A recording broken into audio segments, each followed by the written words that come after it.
John Pontanus, Epistle on the Mineral Fire and the Great Elixir, commonly called the Philosopher's Stone. 1 John Pontanus have traveled over many regions, that I might learn something that was certain concerning the Philosopher's Stone. And, compassing almost the whole world, met with none but impostors, false deceivers, and no philosophers, but studying always, doubting much, and casting every way, at length I found the truth. But when I knew the matter, I erred 200 times before I found the true matter, with the operation and practice upon it. First, I fell to putrefy the matter 9 months together, and found nothing. I put it in St. Mary's bath for a certain time, and erred in that, as before. Then for 3 months I put it to a fire of calcination, and wrought amiss. All manner of distillations, and sublimations, such as the philosophers, as Geber, Archelaus, and almost all the rest, say, or seem to say, should be used, I practiced, and found nothing still. Then again I tried to perfect the subject of the whole alchemical art, all the ways that can be imagined. By baths, by dungs, by ashes, and a multiplicity of other fires, which are yet found in the philosophers' books, and yet for all that I found no good. Wherefore, for 3 years continued, I studied the philosophers' books, but chiefly the works of Hermes alone, whose shorter words comprehend the whole stone. Although he speaks obscurely of the superior, and inferior, of the heaven, and of the earth. The first instrument therefore that brings the matter to its esse in the first, second and third work, is not the fire of the bath, nor of dung, nor ashes, nor of the other heats which the philosophers have in their books. What therefore is that fire that perfects the whole work from the beginning to the end?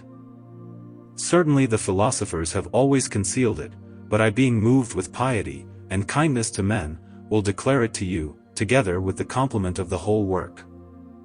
It is then the philosopher's stone, but is called by various names, and thou shalt find it hard to know, for it is watery, airy, fiery and earthy, phlegmatic, choleric and melancholy. It is sulphureous, and is likewise argent vive, and has many superfluities in it, all which, by the living God, are turned into a true essence, our fire mediating. And he that separates anything from the subject thinking that necessary, knows nothing in philosophy. Because whatever is superfluous, unclean, foul or feculent, finally the whole substance of the subject is perfected to a spiritual body fixed, by mediation of our fire. And this the philosophers never revealed, and therefore few come at the art, thinking there is some such superfluous nature to be removed. And now we are to draw out the properties of our fire, and try, whether according to the manner that I have said, it be so fitted to our matter, that it may be transmuted by it. Since that fire burns not the matter, separates nothing from it, parts not the pure from the impure but turns the whole subject to purity. It does not sublime as Geber make his sublimations and as Arnoldus, and others speaking of sublimation and distillation, such as are perfected in a short time. It is mineral, it is equal, it is continual, it vapors not away unless it be stirred up too much, it also partakes of sulfur, and is taken from somewhere else that from the matter. It pulls down all, dissolves and congeals, and calcines, the invention of it is artificial, it is a compendium without cost, or with very little. And that fire is of a moderate ignition, because with a remiss fire the whole work is perfected, and all the right sublimations made. Whosoever should read Geber, and all the rest, if they should live 100,000 years, would not be able to comprehend it, because that fire is found only by profound imagination. And then it may be comprehended in the books, and not before. The error therefore of this art, is, not to find the fire, which turns the whole matter into the true stone of the philosophers. Take it then for thy study, for if I had found this fire at first, I had not erred 200 times in my practice upon the matter, wherefore I wonder not, that so many, and great wits, have not come at the work.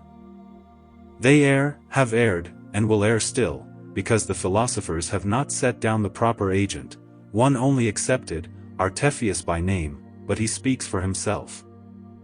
And if I had not read Artephius and heard him what he said, I had never attained the perfect work. But this is the practice. Take it, bruise it, and bring it down diligently by natural contrition, and put it to the fire, and know the proportion of your fire.